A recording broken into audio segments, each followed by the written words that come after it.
Hello, hello, hello. Welcome to my YouTube channel. I've actually been on YouTube um, a couple years ago with, I consider him my partner. We had a live stream called Faithful Fridays. And we were on to bring engagement to the community and to bring awareness to a lot of the violence and stuff that was happening in our city and state, which is Maryland. So I decided to go on my own, and I basically just wanted to share my grief journey because I know that it's a lot of mothers and parents and caregivers that have traveled this journey that feels alone, that don't quite know how to um, express their feelings. And they just want to know they belong to a village or to someone that understand their pain. So I'm going to start and say, my name is Kiki Collins. I'm the founder of No Other Mother. It's a virtual grief support group. My son, Dante, he was murdered on July 31st, 2016. So this year actually makes my 5th year on this journey. And when it happened, my life like turned upside down drastically. I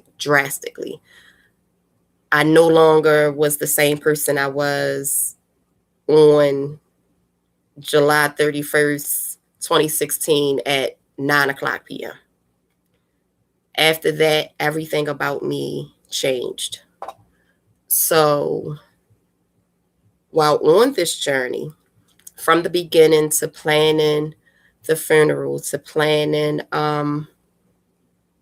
everything, picking out the picture you want on the obituary, like just having to deal with this whole process was mind blowing. And I just kept on saying, I can't believe I'm doing this. I can't believe I'm doing this. And I remember being in the hospital. When we went to the hospital, we were directed to the back by security. And when I got the news, I just yelled and screamed. And I've never heard a yell come from me like that, sound like that. And I just kept on saying, I wouldn't want another mother to feel this pain. I wouldn't want another mother to feel this pain. And of course, I went through the motions of going through the process of planning his homegoing service and the burial. And I am so appreciative for my village because I definitely could not have done this on my own. The difference was a month later when reality hit, and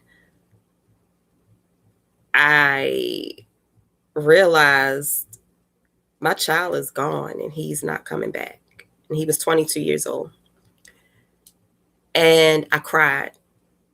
And I think I cried for about a year straight, off and on. Like I just didn't understand. My heart and mind didn't understand. And it wasn't only the fact that he's gone, it was just the manner in which he was taken away. And I remember just not having people in my life that understood my pain. It's not like I had a lot of people in my family that had been murdered before. It's not like I had a lot of friends or people that I was close to that knew this journey. So I remember reaching out to a friend of mine. Her son was murdered like 6 months prior to Dante, if I'm not mistaken. And I just said, how are you doing it? Because on social media, she looked awesome. Like, how are you maneuvering? Like, I'm going crazy. And she gave me a number to the support group.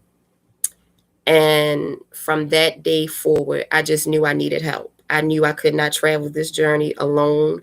I knew it was too heavy. it was strange. It gave me feelings I've never felt before. And from then, I just tried to keep like speaking out, collaborating with others that have been on a journey with me, that were doing the work in the street, that knew a little bit more than what I've known.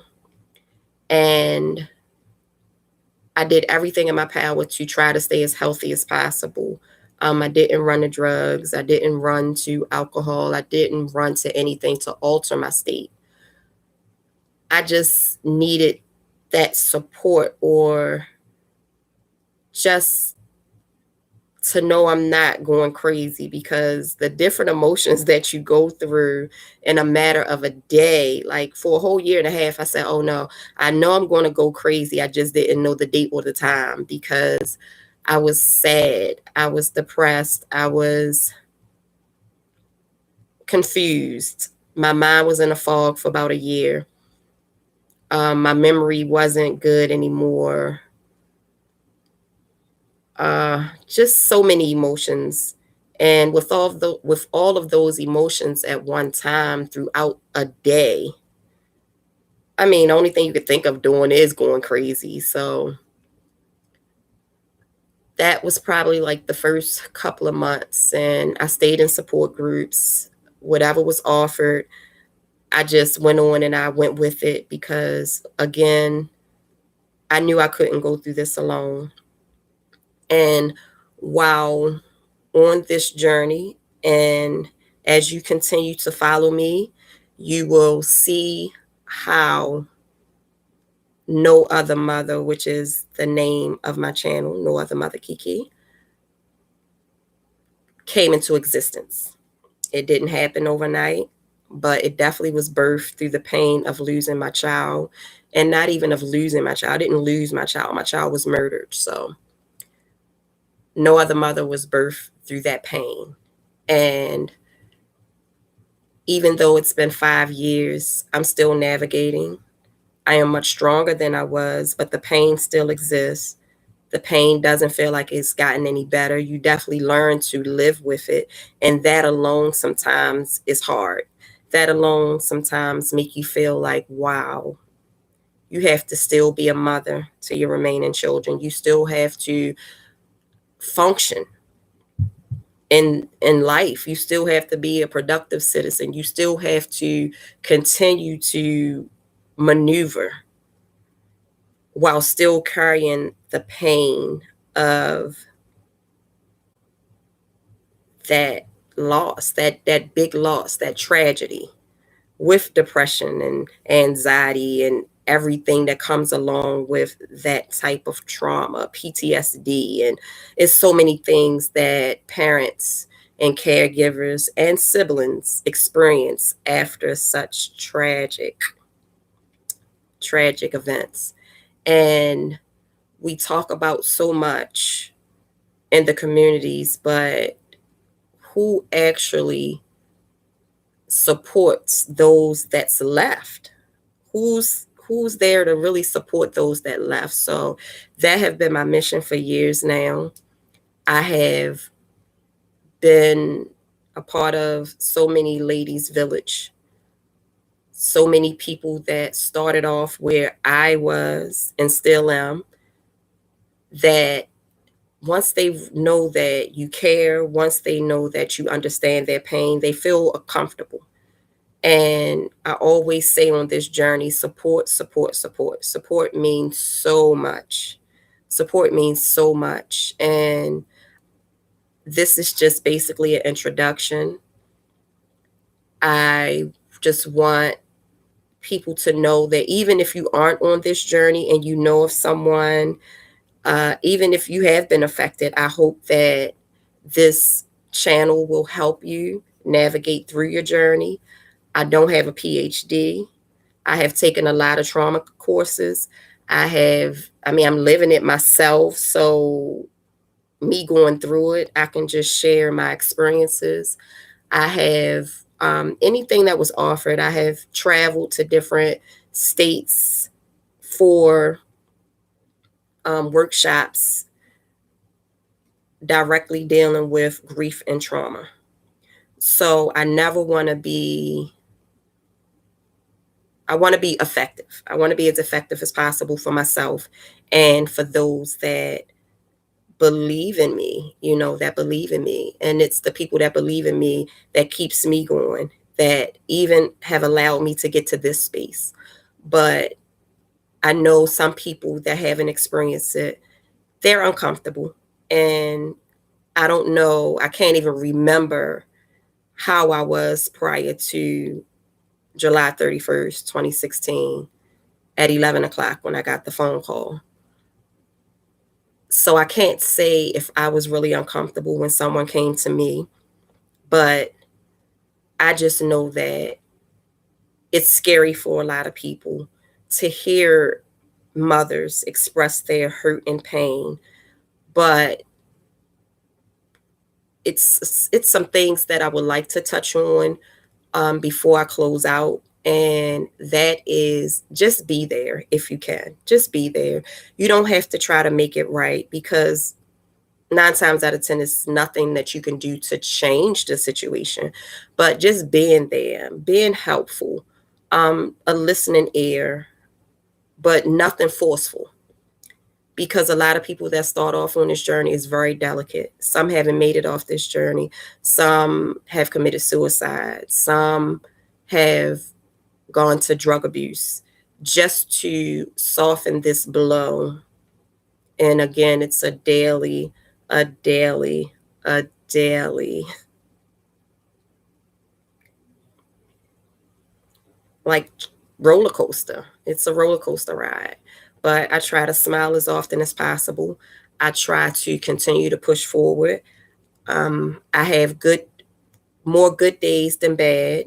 I still have my bad days, but I do have a village. I do have a group of people that shows up for me when I need them. Even if I don't always reach out, I do try to lean on the people that I can. It takes some strong shoulders to deal with a grieving mother, a grieving father, a grieving sibling. I know that I've lost a lot of people over the years because I no longer was that social butterfly or that one that can always be there for others. I had to learn to be there for myself. I had to learn to be there for the people that needed me. This whole journey just took on a new form for my life, and for that, I am connected to some very strong organizations. I'm connected to some very strong people, even though I might not lean on them or I'm not always around them like I used to. I do know that they're still there. I still know that they're doing the work. I see them. I see them. And a lot of things that I was doing is being in the forefront. I'm not in the forefront like I used to be. I'm not traveling like I used to. COVID stopped a lot of things. And I believe it just brought me to see that being available through the phone or through Zoom or a text message, any way possible to be there for another mother that is going through this. So I hope that this channel grows. I hope that we can engage respectfully. I hope that I can help as many people as I can that's on this journey that don't have a voice yet, that can't get out the bed yet, that just don't know which way to go.